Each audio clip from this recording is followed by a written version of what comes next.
Sa alaala na lang mababalikan ni Lola Lorena ang pagiging mabait at masayahin ng 14 anyos niyang apo na si Chantelly Tordillo. Binawian ito ng buhay dahil sa dumapong dengue na inakala nilang simpleng trangkaso lang. Sa ospital, lumalabas yung dugo sa ilong, sumusuka siya ng dugo.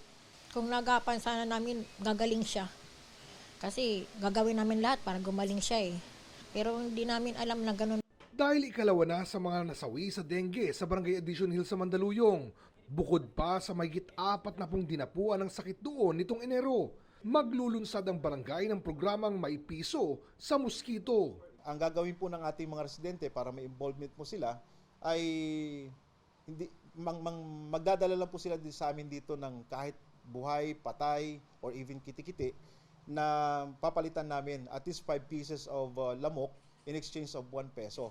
Kung buhay pa, ipapasok umano nila sa tinatawag nilang mosquito death chamber. Diyan sila pakakawalan lang hanggang sa tumama sila dun sa ating ultraviolet light. Bawal lumahok ang mga menor de edad sa programa. Sabi, baka daw mag-culture, baka daw mag-breed yung ating mga kabarangay. So, hindi po ito magiging forever na gagawin namin.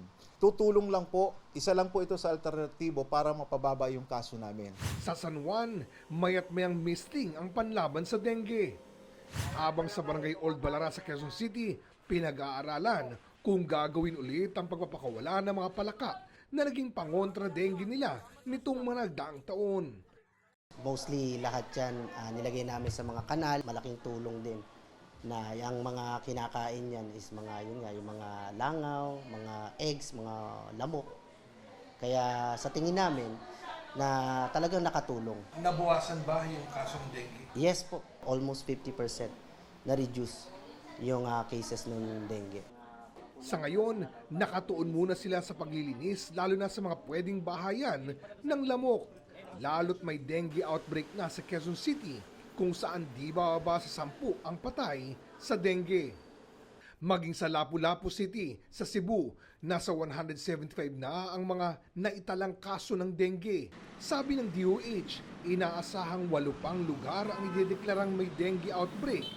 Pero hindi pa pinapangalanan ang mga lugar sa ngayon. Dati, hindi ito panahon ng dengue, pero tila nagbabago na umano ang sitwasyon. Hindi siya panahon ng tag-ulan, pero yung tinatawag na shear line, ITCZ, yung easterlies, dumadami yung buhos ng tubig at pag dumami ang buhos ng tubig, talagang naiipon yan sa paligid-ligid. Yung mga lamok dumadami. Kaya mahalagang malinis ang naiimbak na tubig. At kung may mararamdamang karamdaman, huwag babaliwalain tulad ng taas-babang lagnat. Pag nawala na yung lagnat, saka lumalabas yung ibang tinatawag na warning signs. Ano yung mga yon? Yung pagdurugo ng gilagid, yung pagpapantal, yung pag-iba ng kulay ng dumi. Pakonsulta na ho sa isang center or ospital para masigurado kasi may test po para dyan na hindi naman humahal, minsan libre pa ho.